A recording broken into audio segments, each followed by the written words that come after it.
నమస్తే, welcome to BDD news. ముందుగా headlines.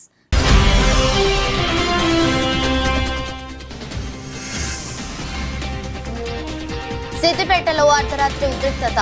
Harish Rao camp office పై కాంగ్రెస్ కార్యకర్తల దాడి.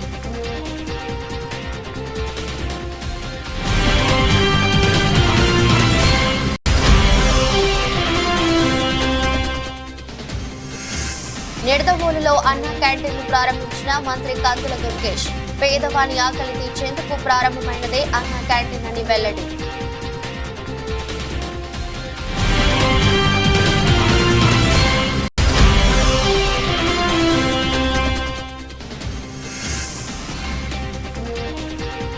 అత్యాచార ఘటనపై వైద్యుల నిరసన. దేశవ్యాప్తంగా నిలిచిన వైద్య సేవలు.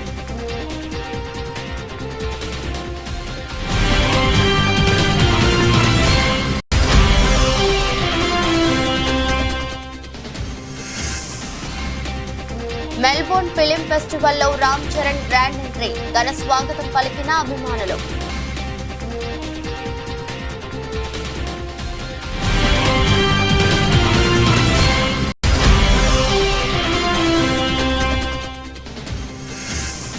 ఢిల్లీ ఎయిర్పోర్టులో వినేష్ ఫోగాట్ భావోద్వేగం. ఘన స్వాగతం పలికిన అభిమానులు. వారి అభిమానం చూసి కంటతడి పెట్టిన రెజ్లర్.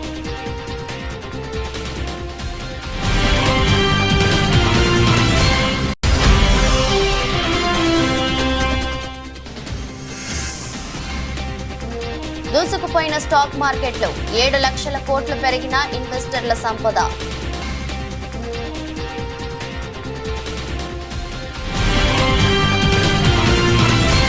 రైతు రుణమాఫీ వ్యవహారం సిద్దిపేటలో అర్ధరాత్రి ఉద్రిక్తతకు దారితీసింది. రుణమాఫీ నేపథ్యంలో మాజీ మంత్రి సిద్దిపేట ఎమ్మెల్యే హరీష్ రావు రాజీనామా చేయాలంటూ స్థానికంగా కాంగ్రెస్ పార్టీ కార్యకర్తలు ఫ్లెక్సీలు ఏర్పాటు చేశారు. ఈ ఫ్లెక్సీలను తొలగించేందుకు బీఆర్ఎస్ కార్యకర్తలు ప్రయత్నించారు. దాంతో వారిని కాంగ్రెస్ కార్యకర్తలు అడ్డుకున్నారు. అంతే, ఈ వివాదం ముదిరి ఇరు పార్టీలకు చెందిన మద్దతుదారులు పెద్ద ఎత్తున రోడ్డుపైకి చేరుకున్నారు. అనంతరం ఒకరిపై ఒకరు నినాదాలతో హోరెత్తించారు. ఈ విషయం పోలీసులకు తెలియడంతో అక్కడికి చేరుకుని ఇరు పక్షాలను చెదరగొట్టారు. వారిలో కొందరిని స్టేషన్ కు కూడా తరలించారు. ఈ క్రమంలో కాంగ్రెస్ కార్యకర్తలు కొందరు హరీష్ రావు క్యాంప్ ఆఫీస్ పై అర్ధరాత్రి దాడికి పాల్పడ్డారని బీఆర్ఎస్ శ్రేణులు ఆరోపిస్తున్నారు. ఈ ఘటనపై బీఆర్ఎస్ నేత హరీష్ రావు ఆగ్రహం వ్యక్తం చేశారు. అర్ధరాత్రి కాంగ్రెస్ కార్యకర్తల దాడిని ఆయన తీవ్రంగా ఖండించారు. తాళాలు పగలగొట్టి ఆస్తులు ధ్వంసం చేయడం ఏంటని, రాష్ట్రంలో అప్రజాస్వామ్య పాలన కొనసాగుతుందని విమర్శించారు. ఈ దాడిని అడ్డుకోవాల్సిన పోలీసులే దుండగులను రక్షించడం మరింత శోచనీయమన్నారు. ఒక ఎమ్మెల్యేకే భద్రత లేకపోతే ఇక సామాన్య ప్రజల పరిస్థితి ఏమిటని, ఈ ఘటనపై డీజీపీ చర్యలు తీసుకోవాలని హరీష్ రావు అన్నారు. హరీష్ రావు క్యాంప్ ఆఫీస్ పై కాంగ్రెస్ గుండాలు దాడిని బీఆర్ఎస్ వర్కింగ్ ప్రెసిడెంట్ కేటీఆర్ తీవ్రంగా ఖండించారు. సీనియర్ ఎమ్మెల్యేకు ఇలాంటి పరిస్థితి ఎదురైతే ఎలా అని ప్రశ్నించారు. గత 10 ఏళ్లలో ఇలాంటి కక్ష సాధింపులు లేవని, ఇప్పుడు పోలీసుల సహకారంతో కాంగ్రెస్ పార్టీ నీచంగా వ్యవహరిస్తోందని ఆగ్రహం వ్యక్తం చేశారు. ప్రజలు ఇదంతా గమనిస్తున్నారని, సరైన సమాధానం చెప్తారని ఎక్స్ వేదికగా ఆగ్రహం వ్యక్తం చేశారు. ఇదేనా మీ కాంగ్రెస్ పాలనలో వచ్చిన మార్పు అంటూ రాహుల్ గాంధీని ట్యాగ్ చేస్తూ ఫైర్ అయ్యారు. ప్రేమ బజార్ లో ద్వేషపు దుకాణం నడిపిస్తున్నారంటూ చులకలట్టించారు. రాజ్యాంగాన్ని రక్షిస్తున్నానని చెప్పుకునే వ్యక్తికి ఇవి కనిపించడం లేదా అని నిలదీశారు. పేద ప్రజల ఆకలి తీర్చేందుకు పెట్టెడు అన్నం పెట్టాలనే ఆలోచనతో రాష్ట్ర ప్రభుత్వం నేడు అన్న క్యాంటీన్లను రాష్ట్ర వ్యాప్తంగా పునః ప్రారంభించుకుంటున్నామని రాష్ట్ర పర్యాటక, సాంస్కృతిక, సినిమాటోగ్రఫీ శాఖ మంత్రి పేర్కొన్నారు. నిడదవోలు పట్టణంలో గణేష్ చౌక్ నందు అన్న క్యాంటీన్ పునః ప్రారంభోత్సవ కార్యక్రమంలో మంత్రి కందుల దుర్గేష్ స్థానిక నాయకులు, అధికారులతో కలిసి అన్న క్యాంటీన్ ను ప్రారంభోత్సవం చేశారు. ఈ సందర్భంగా మంత్రి కందుల దుర్గేష్ మాట్లాడుతూ రాష్ట్ర ప్రభుత్వం అత్యంత ప్రతిష్టాత్మకంగా పునః ప్రారంభిస్తున్న అన్న క్యాంటీన్లను నిడదవోలు పట్టణంలో ప్రారంభించడం చాలా ఆనందంగా ఉందని తెలిపారు. అత్యంత ప్రతిష్టాత్మకంగా పునఃప్రారంభిస్తున్నటువంటి అన్న క్యాంటీన్ని నిడదవోలు పట్టణంలో ప్రారంభించడం అనేది చాలా ఆనందకరమైనటువంటి విషయం. ముఖ్యంగా పేద ప్రజలకి పెట్టే అన్నం పెట్టాలనేటువంటి ఆలోచనతో అందుబాటులో ఉండేటువంటి ధరతోటి ఇవ్వాలనేది ఈ ప్రభుత్వం యొక్క లక్ష్యం.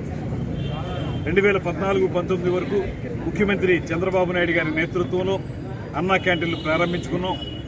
అప్పుడు కోట్లాది మంది ప్రజానీకం దీనివల్ల లబ్ధి పొందారు. 5 రూపాయలకే అల్పాహారం, 5 రూపాయలకే భోజనం, ఇవన్నీ కూడా ఆ రోజున అందరూ కూడా ఆనందంగా చేసినటువంటి అంశాలు. అయితే గడిచిన 5 సంవత్సరాల కాలంలో వైఎస్ఆర్ కాంగ్రెస్ ప్రభుత్వం దీనికి తూట్లు పొడిచి అన్నా క్యాంటీన్లు మూసేసి ఏ రకంగానూ కూడా పేద ప్రజలకు అండగా నిలబడనటువంటి సందర్భంలో మొన్న ఎన్నికలు జరుగుతున్న సమయంలో ముఖ్యమంత్రి చంద్రబాబు నాయుడు గారు కానీ ఉప ముఖ్యమంత్రి పవన్ కళ్యాణ్ గారు కానీ స్పష్టమైనటువంటి హామీ ప్రజలకు ఇచ్చారు. అదేమిటంటే మళ్ళీ ఈ క్యాంటీన్లను పునరుద్ధరిస్తామని, తద్వారా పేద ప్రజలకి భరోసాగా నిలబడతామని, అండగా నిలబడతామని, 5 రూపాయలకే వారికి భోజనం పలహారం ఏర్పాటు చేస్తామనేటువంటి మాట చెప్పి అధికారంలోకి వచ్చిన అనతి కాలంలోనే ఈ కార్యక్రమాన్ని ప్రారంభించడం అనేది చాలా గొప్ప విషయం. దాంతోపాటు వారికి అయితే 2,000 రూపాయల పెన్షన్ని 3,000 చేయడానికి 5 సంవత్సరాల కాలం పడితే ఈ ప్రభుత్వం, ఈ కూటమి ప్రభుత్వం అధికారంలోకి వచ్చిన వెంటనే 15 రోజుల్లోనే 3,000 రూపాయలను 4,000 రూపాయలకు పెంచడం, ఏప్రిల్లో హామీ ఇచ్చారు కనుక ఆ 3 నెలల 3,000 కూడా కలిపి 7,000 ఇవ్వటం, అదేవిధంగా పూర్తిగా దివ్యాంగులైనటువంటి వారికి 15,000 రూపాయలు ఇవ్వటం, ఇది ఒక గొప్ప కార్యక్రమం. అదేవిధంగా రైతులకి బకాయిలు పెట్టి వెళ్ళిపోయినటువంటి ఆ ప్రభుత్వం యొక్క బాధ్యతను మేము తీసుకుని ఇవాళ 1,600 కోట్ల రూపాయల రైతుల బకాయిలను కూడా చెల్లించడం, అదేవిధంగా కందిపప్పు కానీ బియ్యం కానీ ఇలాంటి నిత్యావసర వస్తువుల్ని అందుబాటు ధరల్లోకి తీసుకొచ్చి ప్రజలకు అందించడం, ఇలాంటి అనేక సంక్షేమ కార్యక్రమాలను ఒక పక్కన, మరో పక్కన అభివృద్ధి కార్యక్రమాల్ని కలగలిపి ఒక అద్భుతమైన పరిపాలనకు శుభసూచకంగా ప్రారంభమైనటువంటి ఈ కార్యక్రమాలు. కోల్కతాలోని ఆర్జీకర్ దవాఖానాలో ట్రైనీ డాక్టర్ పై అత్యాచారం, హత్య ఘటన దేశవ్యాప్తంగా తీవ్ర కలకలం సృష్టిస్తోంది. ఘటనను నిరసిస్తూ గత 8 రోజులుగా వైద్యులు పెద్ద ఎత్తున ఆందోళన చేపడుతున్నారు. విధులను బహిష్కరించి బాధిత వైద్యురాలికి న్యాయం చేయాలంటూ డిమాండ్ చేస్తున్నారు. ఈ నేపథ్యంలో తాజాగా ఈ ఘటనను నిరసిస్తూ ఇండియన్ మెడికల్ అసోసియేషన్ పిలుపు మేరకు ఇవాళ 24 గంటల పాటు వైద్యులు సమ్మెకు దిగారు. కోల్కతా సహా ఢిల్లీ, కేరళ, తెలంగాణ, ఆంధ్రప్రదేశ్, కర్ణాటక, తమిళనాడు, పంజాబ్, మహారాష్ట్ర, గుజరాత్ సహా అన్ని రాష్ట్రాల్లో వైద్యులు 24 గంటల పాటు సమ్మెకు దిగారు. వైద్యుల నిరసనతో ఇవాళ ఉదయం 6 గంటల నుంచి ఆదివారం ఉదయం 6 గంటల వరకు 24 గంటల పాటు వైద్య సేవలు అందుబాటులో ఉండవు. అవుట్ పేషెంట్ సేవలు ఎంచుకున్న శస్త్రచికిత్స సేవలు ఉండవు. అత్యవసర వైద్య సేవలు మాత్రం కొనసాగనున్నాయి. మరోవైపు ఈ ఘటన నేపథ్యంలో ఇండియన్ మెడికల్ అసోసియేషన్ కేంద్ర ప్రభుత్వం ముందు 5 డిమాండ్లు ఉంచింది. ఎయిర్పోర్ట్ల మాదిరిగా దేశవ్యాప్తంగా ఉన్న దవాఖానాలను కూడా సేఫ్ జోన్లుగా ప్రకటించాలని IMA chief doctor R V Ashokan demand చేశారు. వైద్యులు సిబ్బందిపై దాడులు కట్టడికి కఠిన చట్టం తీసుకురావాలన్నారు. బాధితురాలి కుటుంబానికి గౌరవప్రదమైన పరిహారం ఇవ్వాలని డిమాండ్ చేశారు. వైద్యుల పని గంటలు, పని పరిస్థితులపై ఐఎంఏ మరో డిమాండ్ చేసింది. అత్యాచారానికి గురైన బాధితురాలు వరుసగా 36 గంటల పాటు డ్యూటీలో ఉన్నారని, ఇది సరైనదేనా అని ప్రశ్నించారు. It is with great sense of responsibility that the Indian Medical Association has given a call for withdrawal of non-essential services today. IMA demands a central act on violence on doctors as well as healthcare professionals on the hospitals. IMA demands a declaration of the hospitals as safe zones with security stipulations entitlement. IMA demands comprehensive settlement of the working conditions and living conditions of the resident doctors. We stand united. We will ensure the safety and security of all healthcare professionals in this. Nagar Kurnool జిల్లా కేంద్రంలో ప్రత్యేక traffic police లేనప్పటికీ జిల్లా SP Vaibhav Gaikwad ఆదేశాలతో ప్రత్యేకంగా traffic విగ్గును ఏర్పాటు చేశారు. ఇందులో భాగంగా ట్రాఫిక్ ఎస్ఐ కళ్యాణ్ యాదవ్ మాట్లాడుతూ నాగర్ కర్నూలు జిల్లా కేంద్రంలో ట్రాఫిక్ లో అనేక అంతరాయాలు జరుగుతున్నాయి కాబట్టి ట్రాఫిక్ ను నియంత్రించేందుకు ప్రత్యేక దృష్టి ఏర్పాటు చేసిన ఎస్పీ గారికి ధన్యవాదాలు తెలుపుతూ మాపై ఎంతో నమ్మకంతో ప్రత్యేక పోలీస్ స్టేషన్ లేనప్పటికీ మాకు కొన్ని గదులు కేటాయించి ఒక వింగ్ ను ఏర్పాటు చేశారు. ఈ నమ్మకాన్ని నిలబెట్టుతూ నాగర్ కర్నూలులో ఎలాంటి ట్రాఫిక్ సమస్యలు రాకుండా ప్రజల్లో అవగాహన కల్పిస్తూ ట్రాఫిక్ రూల్స్ పాటించే విధంగా చేస్తానని, అలాగే రూల్స్ కు విరుద్ధంగా మైనర్ డ్రైవింగ్ లు గానీ, డ్రంక్ అండ్ డ్రైవ్ లు గానీ, ట్రిపుల్ రైడ్ లు గానీ, నెంబర్ ప్లేట్ లేని వాహనాలు నడిపితే ఖచ్చితంగా చట్టపరమైన చర్యలు తీసుకుంటామని హెచ్చరించారు.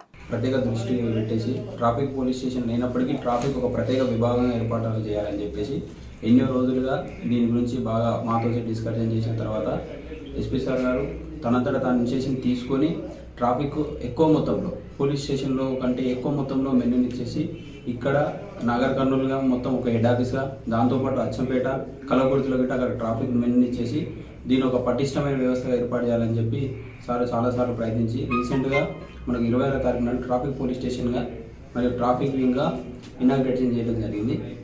ఆ రోజు ఎస్పీ గారు ప్రతి విషయానికి ఆ రోజు నుంచి ఇప్పటివరకు ప్రతి విషయం ట్రాఫిక్ విషయంలో ప్రతి విషయం మానిటరింగ్ చేసుకుంటూ ప్రతిరోజు నా దగ్గర నుంచి అప్డేట్ చేసుకుంటున్నాడు.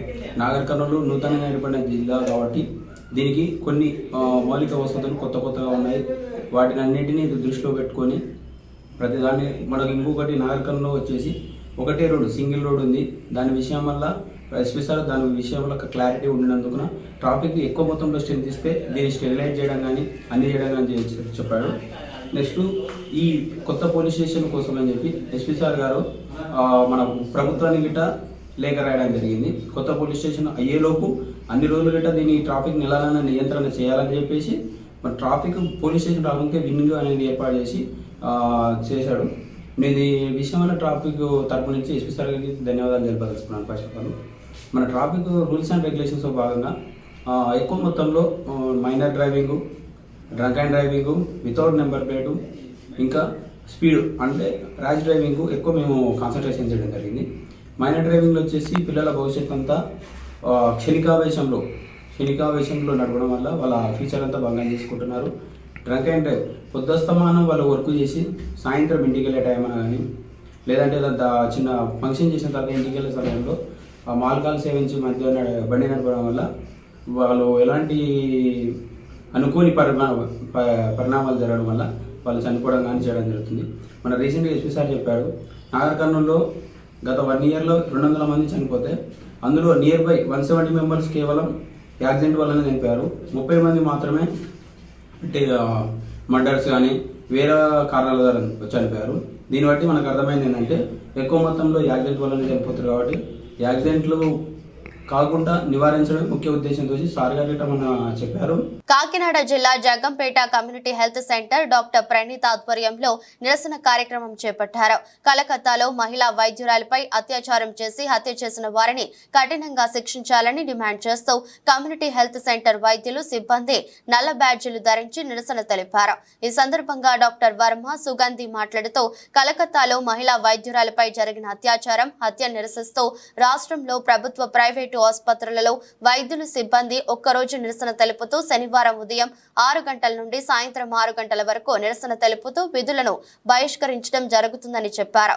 ఇప్పటికైనా కేంద్ర రాష్ట్ర ప్రభుత్వాలు తక్షణమే స్పందించి మహిళా ఉద్యోగులపై జరుగుతున్న ఇలాంటి దాడులు పునరావృతం కాకుండా తక్షణమే తగిన చర్యలు తీసుకోవాలని డిమాండ్ చేశారు. వారిపై దాడులు చేసిన వాళ్ళని, బాధ్యుల్ని శిక్షించాలని మేము గట్టిగా కోరుకుంటున్నాం. కలకత్తాలో trainee doctor, second year post graduate, డ్యూటీలో ఉన్న డాక్టర్ కంటిన్యూస్గా 36 గంటలు డ్యూటీ చేసి రెస్ట్ తీసుకోవడానికి రెస్ట్ రూమ్కి వెళ్తే అతి కిరాతకంగా అత్యాచారం చేసి ఆమెని హత్యకి గురి చేయడం జరిగింది. దానికి మొత్తం మెడికల్ వైద్యులందరూ, అన్ని సంఘాలు కూడా చాలా చింతిస్తున్నాయి. దానివల్ల వైద్య సేవలు దానికోసం వెంటనే కేంద్ర ప్రభుత్వం, రాష్ట్ర ప్రభుత్వం వెంటనే శిక్ష పడేలా చేయాలని ఈరోజు ఐఎంఏ పిలుపునిచ్చింది. ఈరోజు 24 గంటలు, ఈరోజు మార్నింగ్ 6 గంటల నుంచి రేపు ఉదయం 6 గంటల వరకు వైద్య సేవలన్నీ నిలిపివేసి జనాలకు అందరికీ జరిగిందంతా తెలియచేయడం కోసం పోరాటం చేస్తున్నాం. ఈరోజు ఒక డాక్టర్ అయింది, రేపు మన ఇంట్లో ఆడపిల్ల కావచ్చు. ఎవరికి ఇలాంటి దుస్థితి రాకూడదని ఈరోజు మన పోరాటం. అందరూ కలిసికట్టుగా దీన్ని గుర్తించి జరిగిన దాన్ని రేపు ఇలాంటి కష్టస్థితి మన ఇంట్లో ఆడపిల్లలకు కానీ మన పక్కింట్లో పిల్లలకు కానీ రాకుండా చూసుకోవాలనేదే ఈరోజు పోరాటం మెయిన్. వికారాబాద్ జిల్లా కొడంగల్ మండలం అప్పాయపల్లి గ్రామంలోని యువత పెద్దలు అందరూ కలిసి బంగ్లాదేశ్ లో హిందువులపై, హిందూ దేవాలయాలపై జరుగుతున్న దాడులను ఖండిస్తూ గ్రామ యువత ఆధ్వర్యంలో కొవ్వొత్తుల ర్యాలీ నిర్వహించారు. ఈ ర్యాలీలో గ్రామస్తులు, గ్రామ యువత, గ్రామ పెద్దలు భారీ సంఖ్యలో పాల్గొన్నారు. ఈ ర్యాలీలో హిందువులపై జరుగుతున్న దాడులను ఖండిస్తూ హిందువులపై జరుగుతున్న దాడులను ముక్త కంఠంగా ఖండించడం జరిగింది. మనమందరం ఐకమత్యంగా ఉండాలి. కులం, మతం, జాతి, ప్రాంతిపదికగా వేరే దేశాల వాళ్ళు దేశాన్ని చీల్చి చెందడానికి ప్రయత్నం చేస్తున్నారు. నేనేమంటున్నానంటే బంగ్లాదేశ్లో చూసుకోండి, ఇంతకుముందు శ్రీలంకలో చూసుకోండి, అంతకుముందు పాకిస్తాన్లో కూడా వాళ్ళు అయితే ఇప్పుడున్న షేక్ హసీనా కూడా మొత్తం ప్రపంచంలో ముస్లిం దేశాలు చాలా ఉన్నప్పటికీ ఏ దేశానికి పోకుండా కేవలం మన భారతదేశానికి రావడం జరిగింది. మన భారతదేశాన్ని మన ప్రధానమంత్రి గౌరవనీయులు గారు వారే ఆశ్రయం ఇవ్వడం జరిగింది. అదేవిధంగా నేనేమంటున్నానంటే ఈ యొక్క ముఖ్య కార్యక్రమం ఏదైతే ఉందో బంగ్లాదేశ్ లో ముఖ్యంగా మైనారిటీలు అయినటువంటి హిందువుల పైన గురిగట్టి కావాలని కక్ష సాధింపుగా వాళ్ళ ఇళ్లలో జొర్రి వాళ్లకు ఆస్తులను ధ్వంసం చేసి వాళ్ళని అక్కడి నుంచి పారిపోవడానికి వాళ్ళని ఉసిగొల్పుతున్నారు, వాళ్ళని కొట్టడం జరుగుతుంది. సేమ్ అటువంటి పరిణామాలు మన దేశంలో కూడా జరగకుండా ఎక్కడ జరగడానికి అవకాశం లేదు. ఎప్పటివరకు జరగడానికి అవకాశం లేదంటే మనం ఎప్పటి వరకు అయితే ఐకమత్యంగా ఉంటాము అప్పటి వరకు ఎక్కడ కూడా మన పైన దాడులు జరగవు. మనం కూడా ఇప్పటి నుంచి ఒక ప్రతిమను పూనాలి. ఏమనంటే మన దేశం మన ఊర్లో కూడా ప్రత్యేకంగా ఆలోచన చేసుకుంటే మేము ముఖ్యంగా 5-6 కులాలు ఉన్నాయి. బొందెలోళ్ళని, కురువోళ్ళని, మాదిగోళ్ళని, లంబడోళ్ళని, ఇవన్నీ ఈడిగోళ్ళని కులాలు ఉన్నాయి. ఇలా కులాలుగా ఎప్పుడు కూడా చెప్పుకోవద్దు. మనం కేవలం మనం హిందువులం అనే విషయాన్ని ఎప్పుడు కూడా చెప్పుకోవాలి. వేరే కులాలను ఒకసారి చూసుకుంటే ముస్లింలలో కూడా చాలా కులాలు ఉంటాయి. సున్నీ, షియా, అరబీ అవన్నీ కులాలు ఉంటాయి. వాళ్ళు ఎప్పుడు కూడా ఎటువంటి విషయాలు చెప్పుకోరు. వాళ్ళు మేము కేవలం ఏమంటే నేను ముస్లిం అని చెప్పుకుంటారు అంతే తప్ప ఎప్పుడు కూడా మేమిది అని వాళ్ళు యొక్క భాషా ప్రాతిపదికన వాళ్ళు మేమంతా ముస్లిం అనే చెప్పుకుంటారు. మనం కూడా ఎప్పుడు ఎట్టి పరిస్థితుల్లో కూడా నాది కులం నీది కులం అదే విధంగా ఎప్పుడు కూడా మనం చెప్పుకోవద్దు. అదేవిధంగా ఈ సందర్భంగా కొన్ని ముఖ్యమైన విషయాలు చెప్పుకోవాలనుకుంటున్నాను. ఖచ్చితంగా లవ్ జిహాద్ ని ప్రోత్సహించి మన యొక్క హిందువుల యొక్క సమాజాన్ని జనాభాని తగ్గించాలని చూస్తున్నారు. ఈ సందర్భంగా హిందువులంతా ఏకతాటిపై సంఘర్షణగా ఏకతాటిపై ఉండాలి. ఎక్కడా కూడా లవ్ జిహాద్ ని జరిగే సందర్భాలు ఉంటే ఆ విషయాలని మనం ఖండించాలి. మనం అందరం ఫర్ ఎగ్జాంపుల్ ఎక్కడ కొడంగల్లో, తాండూరులో, మబ్నార్లో పోతుంటాం. ఆ సందర్భంలో మనం ఏం చేయాలి? మన హిందూ అమ్మాయిని ఎవరైనా ఏమని అంటున్నారు చూసినా కూడా వాడిని వార్నింగ్ ఇవ్వాలి. అరే నాకేం పోతుంది, నా చెల్లెలు కాదు కదా, మా అమ్మ కాదు కదా అనే ఆలోచన ఎప్పుడు కూడా ఉండొద్దు. ఎందుకంటే మన పైన జరగవచ్చు, మన ఇంట్లో వాళ్ళ పైన జరగవచ్చు. కాబట్టి ఇటువంటి విషయాలను మనం ఖండించాలి అని నేను చెప్తున్నాను. సిద్దిపేట జిల్లా కేంద్రంలో ఇటు బీఆర్ఎస్ అటు కాంగ్రెస్ నాయకుల మధ్య ఫ్లెక్సీ రచ్చకెక్కింది. ఒకరు ఫ్లెక్సీలు ఏర్పాటు చేస్తే ఒకరు తీసేయడం లాంటి ఘటనలతో రాత్రి హైడ్రామా నెలకొంది. ఎమ్మెల్యే హరీష్ రావు రాజీనామా చేయాలంటూ కాంగ్రెస్ పార్టీ అధ్యక్షుడు పూజల హరికృష్ణ సేన పేరుతో ఫ్లెక్సీలు ఏర్పాటు చేశారు. దీనికి నిరసనగా బీఆర్ఎస్ నాయకుల ధర్నా చేపట్టారు. ఫ్లెక్సీలను తొలగించే ప్రయత్నం చేశారు. ఈ క్రమంలో కాంగ్రెస్ పార్టీ బీఆర్ఎస్ పార్టీల నాయకులు పోటాపోటీ నినాదాలు చేశారు. కాంగ్రెస్ నాయకుల ఫిర్యాదు మేరకు బీఆర్ఎస్ నాయకులను అరెస్ట్ చేశారు పోలీసులు. సిద్దిపేట పట్టణంలో రుణమాఫీ అదేవిధంగా రుణమాఫీ చేసిన హరీష్ రాజీనామా చేయాలని ఫ్లెక్సీలు కాంగ్రెస్ వారు పెట్టడం జరిగింది. నిజంగా కూడా హరీష్ రావు గారు 2 లక్షల రుణమాఫీ 6 గ్యారెంటీలు ఏదైతే అమలు చేస్తారో 15th ఆగస్టు లోపల చేసినట్టయితే తప్పకుండా తన రాజీనామాను గవర్నర్కి ఇస్తారని ఆనాడు అమరవీర సాక్షిగా చెప్పడం జరిగింది. కానీ కాంగ్రెస్ దుర్మార్గులు రుణమాఫీ లేదు, ఏ మాఫీ లేదు. 45 లక్షల మంది రైతులు ఉంటే ఈనాటికి 22 లక్షల రైతులకు కూడా రుణమాఫీ కాలేదు. దాన్ని చాకుగా చూపి హరీష్ రావు గారు రాజీనామా చేయాలని సిద్దిపేట పట్టణంలో ఫ్లెక్సీలు వేయడం. దానికి మేము 1 టౌన్ సిఐ గారికి అదేవిధంగా మున్సిపల్ కమిషనర్ గారికి కూడా ఏదైతే కంప్లైంట్ ఇవ్వడం జరిగింది. అనవసరమైన ఫ్లెక్సీలు వెలుస్తున్నాయి, ఇది మంచి పద్ధతి కాదు, ఒక వ్యక్తిగత దూషణకు ఫ్లెక్సీలు వేయడం ఇది సబబు కాదని చెప్పడం కూడా జరిగింది.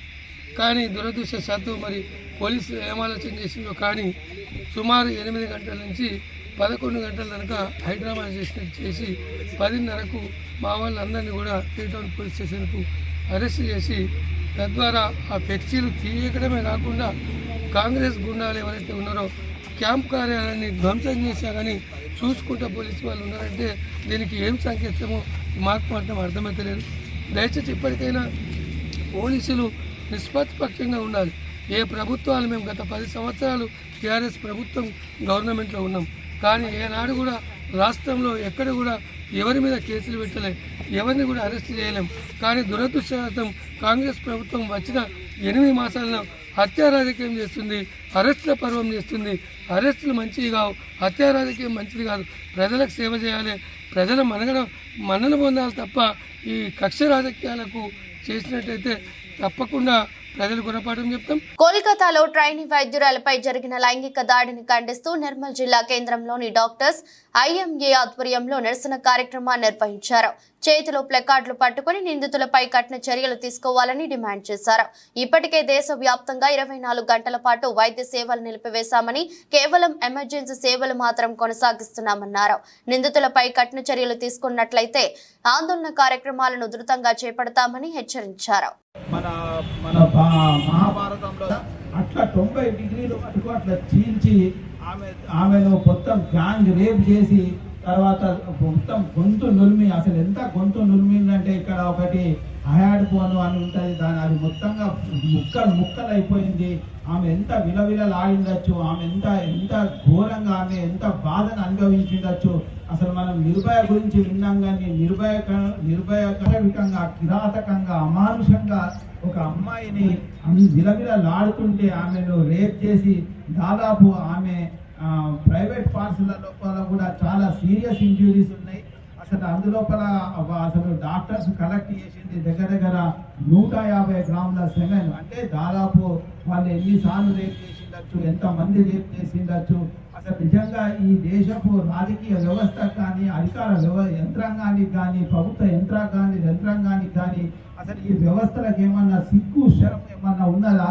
అసలు ఇంత క్లియర్గా, ఇంత పూర్తిగా అంత సమాచారం ఉండి పోస్ట్ మార్టం రిపోర్ట్లో ఉంటే వాళ్ళు మొట్టమొదలు అధికారులు అక్కడ ఉన్నటువంటి కాలేజు దుర్మార్గమైన ప్రిన్సిపాల్ గారు వాడు వచ్చి ఇది మామూలుగా యాక్సిడెంట్గా జరిగింది అని ఒక రెండు నిమిషాలు మాయ మాటలు చెప్పడానికి చూసిండు. తర్వాత ఒక 5 నిమిషాల తర్వాత ఆమె సూసైడ్ చేసుకున్నదని చెప్పి వాళ్ళ ఇంటికి వాళ్ళ ఫాదర్కి ఫోన్ చేసి చెప్పిండు.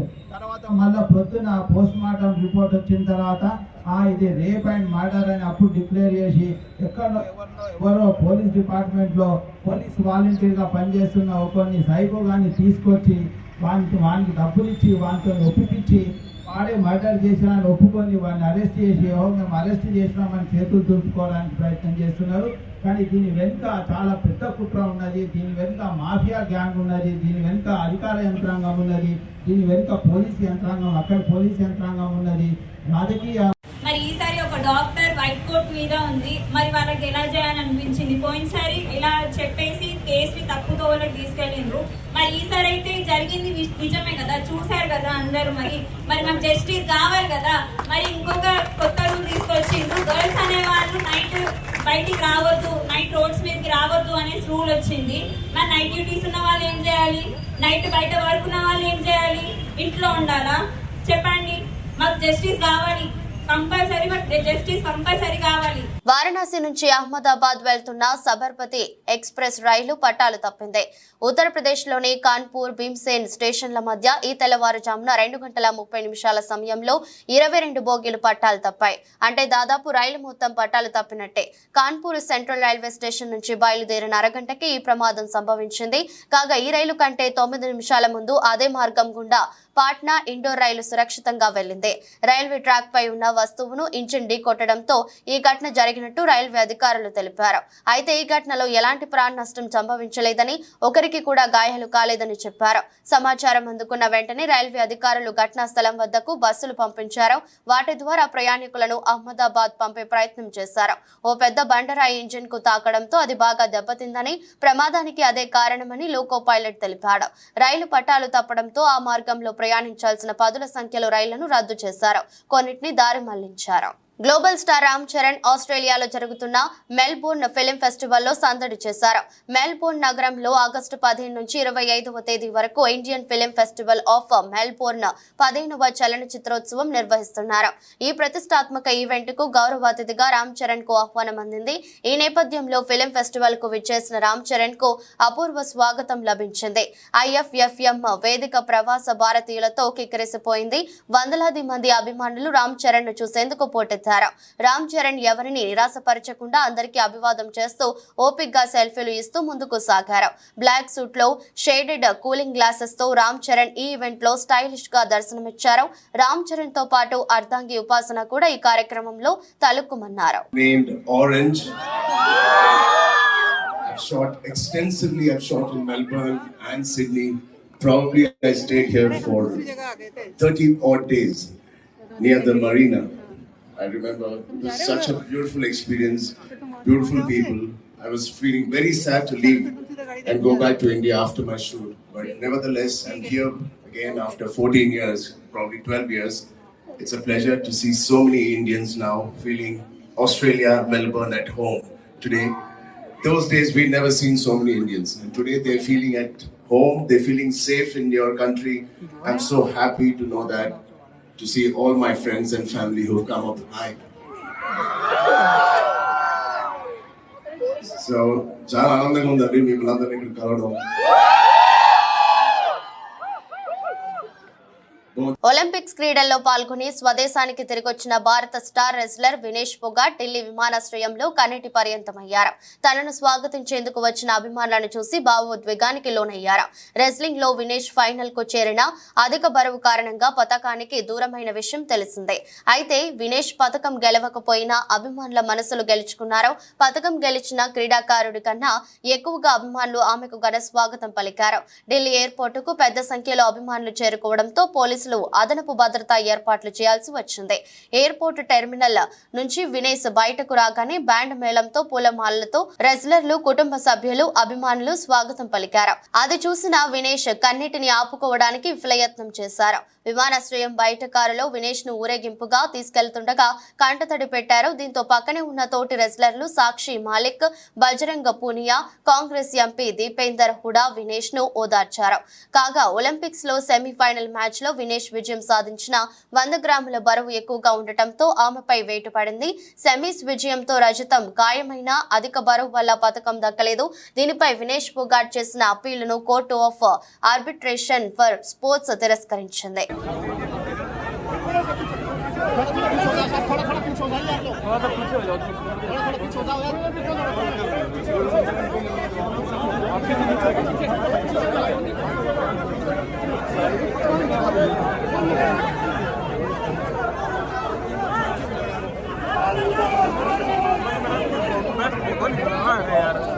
వారాంతం ట్రేడింగ్ లో ఉన్న దేశీయ స్టాక్ మార్కెట్ ప్రామాణిక సూచీలు భారీగా లాభపడ్డాయి. సెన్సెక్స్ ఒక దశలో 1412 పాయింట్ల వరకు పెరిగి 80,518 వద్ద ఇంట్రాడే గరిష్టాన్ని నమోదు చేసింది. చివరికి 1330.96 పాయింట్ల లాభంతో 80,436.84 వద్ద స్థిరపడింది. గత 2 వారాలకు పైగా సమయంలో సూచీకి ఇదే అతిపెద్ద ఒక్కరోజు లాభం. 2 వారాల గరిష్ట ముగింపు స్థాయి కూడా నిఫ్టీ విషయానికి వస్తే 397.40 పాయింట్ల వృద్ధితో 2 వారాల గరిష్ట స్థాయి 24,541.15 వద్ద ముగిసింది. అమెరికా ఆర్థిక మాధ్యం భయాలు తగ్గుముఖం పట్టడంతో పాటు వచ్చే నెలలో ఫెడ్ రేట్ల తగ్గింపు ప్రారంభం కావచ్చన్న అంచనాలు ఊపందుకోవడంతో గ్లోబల్ మార్కెట్లతో పాటు దేశీయ సూచీలు ర్యాలీ తీశాయి. IT, auto, banking, motor, realty రంగ షేర్లలో భారీగా కొనుగోలు జరిగాయి. దాంతో ఈక్విటీ ఇన్వెస్టర్ల సంపదగా పరిగణించే BSE లిస్టెడ్ కంపెనీల మొత్తం మార్కెట్ క్యాపిటలైజేషన్ ఒక్కరోజే 7.30 లక్షల కోట్లు పెరిగి 451.59 లక్షల కోట్లకు చేరుకుంది. వార్తలు ముగించే ముందు మరోసారి హెడ్లైన్స్.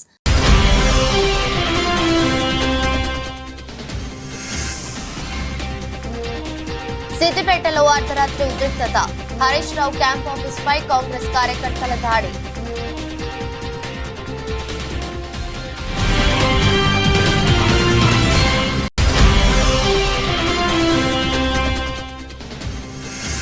నిడదవోలులో అన్న క్యాంటీన్ ప్రారంభించిన మంత్రి కందుల దుర్గేష్. పేదవాని ఆకలి తీర్చేందుకు ప్రారంభమైనదే అన్న క్యాంటీన్ అని వెల్లడి.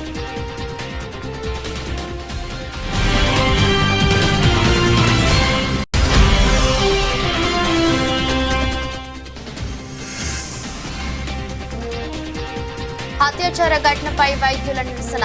దేశవ్యాప్తంగా నిలిచిన వైద్య సేవలు.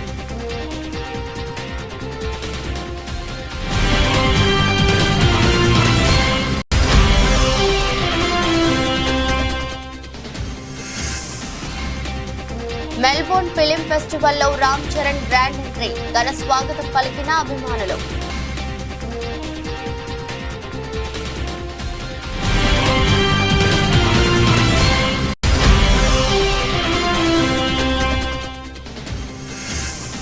ఢిల్లీ ఎయిర్పోర్ట్ మృతిలో వినేష్ ఫోగాట్ భావోద్వేగం. ఘన స్వాగతం పలికిన అభిమానులు, వారి అభిమానం చూసి కంటతడి పెట్టిన రెజ్లర్.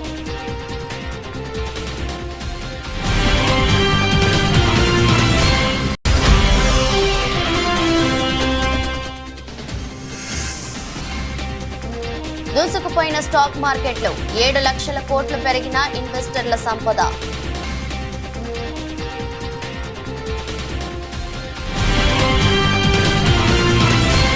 ఈ దృష్టి బులెటిన్ మరో బులెటిన్లో మళ్ళీ కలుద్దాం. అంతవరకు సెలవు, నమస్కారం.